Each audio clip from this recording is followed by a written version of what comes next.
10 साल में मोदी ने देश में जो काम किए हैं, उन्होंने विकसित भारत की नींव तैयार कर दी है। आज पूरी दुनिया हैरान है कि भारत इतनी तेजी से कैसे विकास कर रहा है। दुनिया को पता नहीं है कि भारत की इस मिट्टी की बात ही कुछ और है। हम जो ठान लेते हैं वो पूरा करके दिखाते हैं। पिछले 10 साल में आपने देश को बदलते देखा है। आप याद करिए, 10 साल पहले तब देश कितनी खस्ता हालत में था। कांग्रेस के बड़े बड़े घोटालों और लूट के कारण अर्थव्यवस्था चरमरा गई थी। दुनिया में भारत की साख गिरती जा रही थी।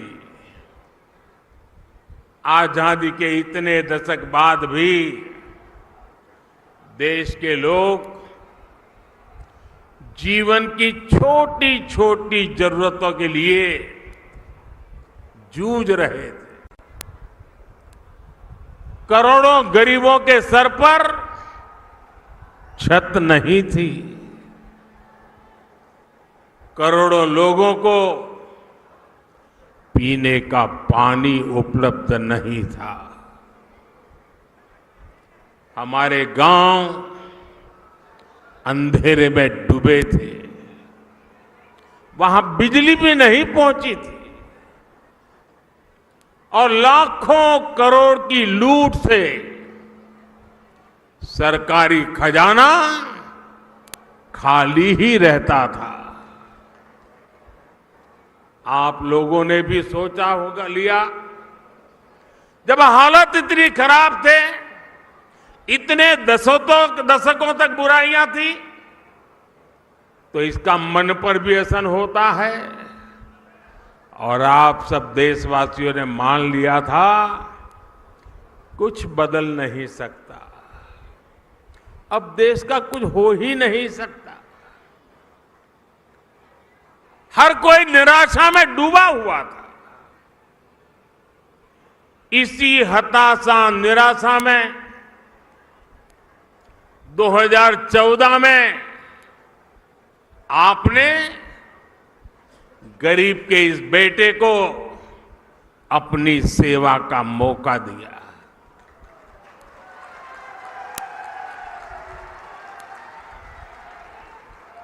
हताशा निराशा ये मोदी के पास भी नहीं फटक सकती। और मैंने तय किया कि हालात बदलने ही होंगे। और मेरे लिए तो मेरा भारत मेरा परिवार है। हमने ईमानदारी से काम किया। कोरोना जैसा इतना बड़ा संकट आया, दुनिया सोचने लगी थी कि भारत तो बर्बाद हो जाएगा, दुनिया को भी बर्बाद कर देगा। लेकिन इसी संकट में हम भारतीयों ने अपने देश को दुनिया की 5वीं सबसे बड़ी अर्थव्यवस्था बना दिया।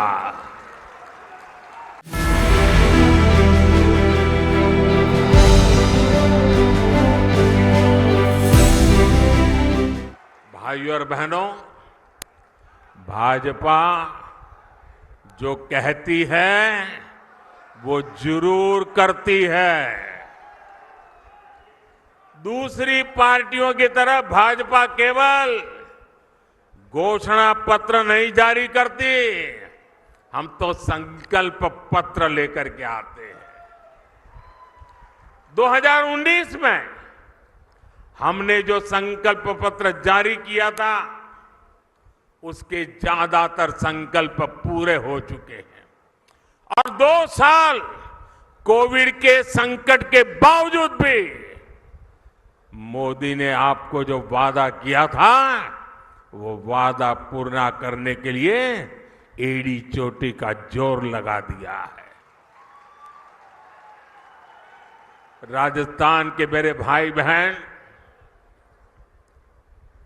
जम्मू कश्मीर की धरती पर जो मेरे वीर जवान शहीद हुए ना, उसमें मेरे इस शेखावटी के जवान भी शहादत मोली थी। उस जम्मू कश्मीर जहां पर मेरे राजस्थान के वीरों का रक्त आज उस जम्मू कश्मीर से आर्टिकल 370 खत्म हो गया।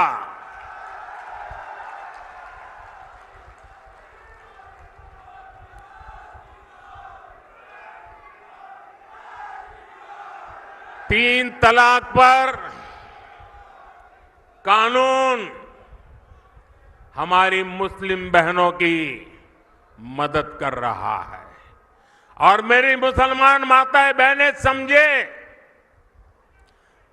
ये 3 तलाक आपके जीवन पर तो खतरा था ही था। मेरी मुस्लिम बेटियों के सर पे तलवार लटकती रहती थी। मोदी ने आपकी रक्षा तो की है, लेकिन मोदी ने हर मुस्लिम परिवार की भी रक्षा की है, क्योंकि मुस्लिम परिवार का वो पिता, वो कभी सोचता था कि बेटी की शादी करके भेजा तो है, 2-3 बच्चे हो जाएंगे, उसके बाद अगर वो 3 तलाक करके वापस भेज देगा तो मैं बेटी को कैसे संभालूं। भाई को लगता था अगर 3 तलाक के कारण मेरी बहन घर वापस आ गई तो मेरा परिवार कैसे चलेगा।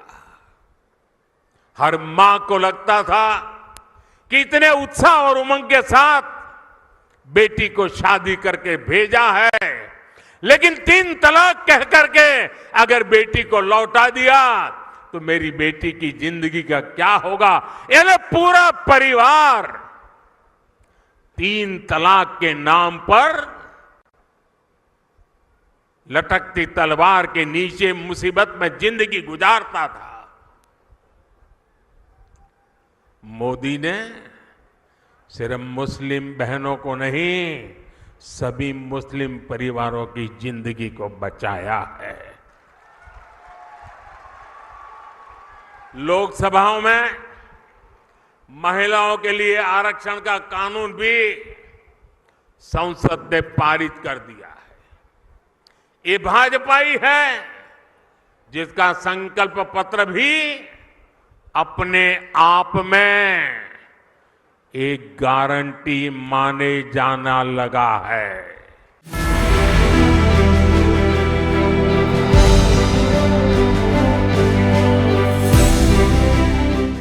साथियों, आज जब मैं चुरू आया हूं तो कुछ पुरानी यादें भी ताजा हो रही है। इससे पहले मैं जब 26 फरवरी 2019 में चुरू आया था तो उसी समय देश ने बालाकोट में एयर स्ट्राइक की थी। हमने आतंकियों को सबक सिखाया था और तब मैंने जो शब्द कहे थे, चूरू की धरती पर जिन शब्दों को मैंने दोहराया था, मैं आज फिर एक बार इस वीरों की धरती पर आया हूं तो मेरे उन भावों को दोहराता हूं। तब मैंने कहा था, यही चूरू में कहा था, सौगंध मुझे इस मिट्टी की,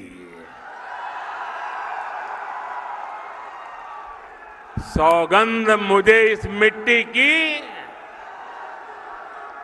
मैं देश नहीं मिटने दूंगा,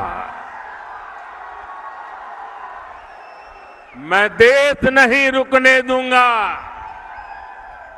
मैं देश नहीं झुकने दूंगा। मेरा वचन है भारत मां को, तेरा शीश नहीं झुकने दूंगा।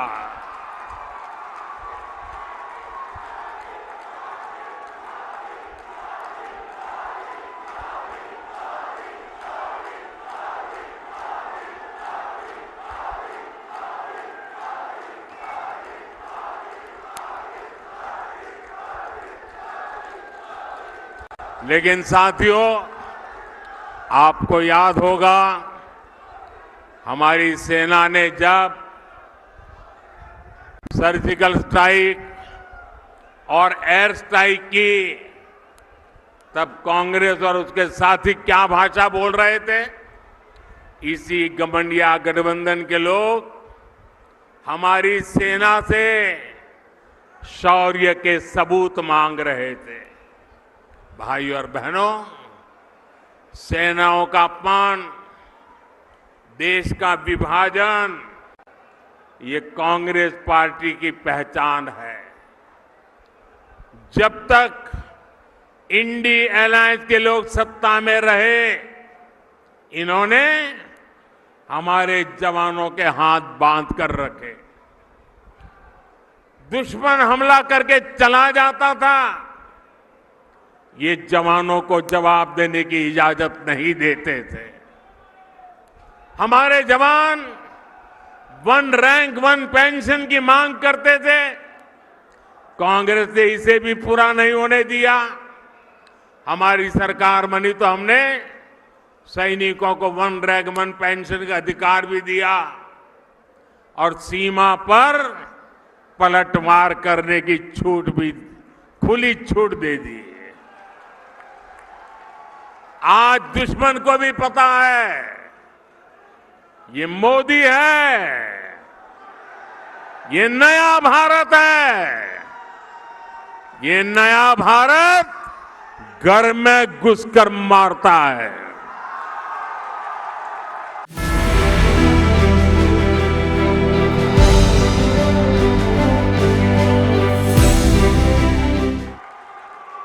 साथियों,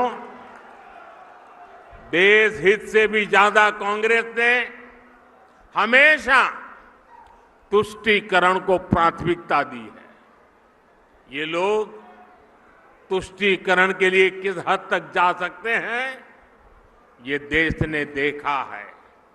ये वो लोग हैं जिन्होंने कोर्ट में जाकर कहा था कि प्रभु श्री राम तो काल्पनिक है। अभी कुछ महीने पहले ही अयोध्या में भव्य राम मंदिर का सपना पूरा हुआ।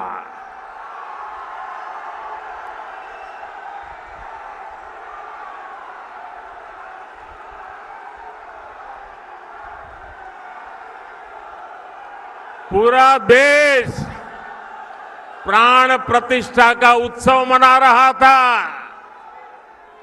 लेकिन कांग्रेस पार्टी खुलेआम हमारी आस्था का अपमान कर रही थी। साथियों, देश ने कांग्रेस के पापों की हमेशा कीमत चुकाई है। और अभी तो एक मुझे पत्रकार बता रहे थे कि कांग्रेस पार्टी ने एक एडवाइजरी निकाली है, और एडवाइजरी भी इतनी डरे डरे निकाली है। उन्होंने कांग्रेस की सभी इकाइयों को कहा है कि अयोध्या राम मंदिर की चर्चा अगर निकल पड़े तो मुंह पे ताला लगा देना। कुछ बोलना ही मत। उनको लगने लगा है कि अगर राम का नाम लिया तो पता नहीं कब राम राम हो जाए। ये हाल हो गया उनका, एडवाइजरी निकालनी पड़ रही है। भाइयों बहनों, हमारा देश, हमारी आस्था, इनका इतना घोर अपमान ये देश सह नहीं सकता है।